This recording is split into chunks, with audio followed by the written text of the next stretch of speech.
अगर आप इस वक्त ये वीडियो देख रहे हैं तो हो सकता है किसी और दुनिया में आप ये वीडियो बना रहे हो और एक तीसरी दुनिया में आप कब के मर चुके हो।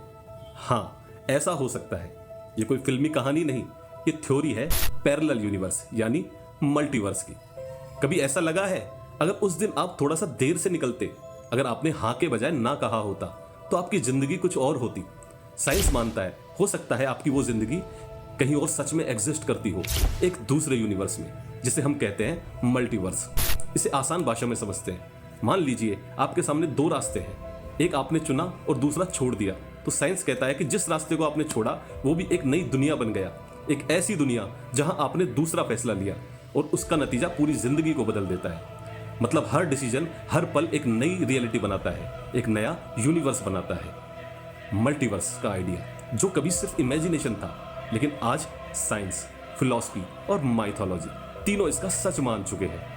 1957 में साइंटिस्ट हग एवर्ट ने कहा हर क्वांटम डिसीजन के साथ एक नया यूनिवर्स बन जाता है।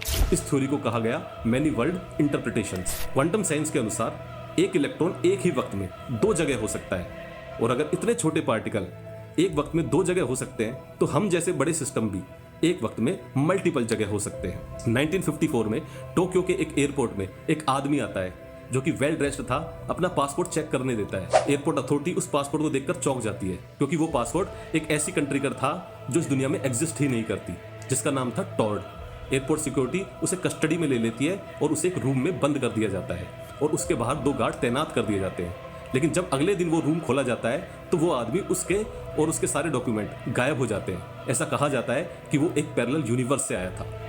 हिंदू माइथोलॉजी में भी हमारे शास्त्रों ने मल्टीवर्स की थ्योरी को अनंत ब्रह्मांड, अनंत लोक और अनंत जीवन के नाम से बहुत पहले ही बता दिया था। ये कोई कल्पना नहीं, ऋग्वेद और भगवत गीता में इसके दर्शन मिलता है। ऋग्वेद कहता है अस्य विश्वस्य जनित्रम, इस सृष्टि का कोई अंत नहीं, ना कोई आरंभ है, हर सृष्टि के पीछे कोई और सृष्टि है। हिंदू धर्म में एक यूनिवर्स को नहीं, अनंत ब्रह्मांड की बात की गई है। भगवत गीता के अध्याय 11 में जब अर्जुन को कृष्ण अपना विराट स्वरूप दिखाते हैं तो अर्जुन अनंत चेहरे, अनंत रूप, अनंत युग देखते हैं। यही नहीं, हिंदू धर्म में 14 लोक का जिक्र है। 7 ऊपर के लोक, सत्यलोक, तपोलोक, जनलोक एसेट्रा, और 7 नीचे के लोक, पताल, रसातल और तलातल एसेट्रा। हर लोक में अलग प्रकृति, अलग जीव, अलग समय की गति, जैसे अलग अलग पैरेलल रियलिटीज। तभी तो हमारे धर्म में कहा है कि जो कुछ तुम्हें दिखाई दे रहा है वो सब एक भ्रम है, सब माया है।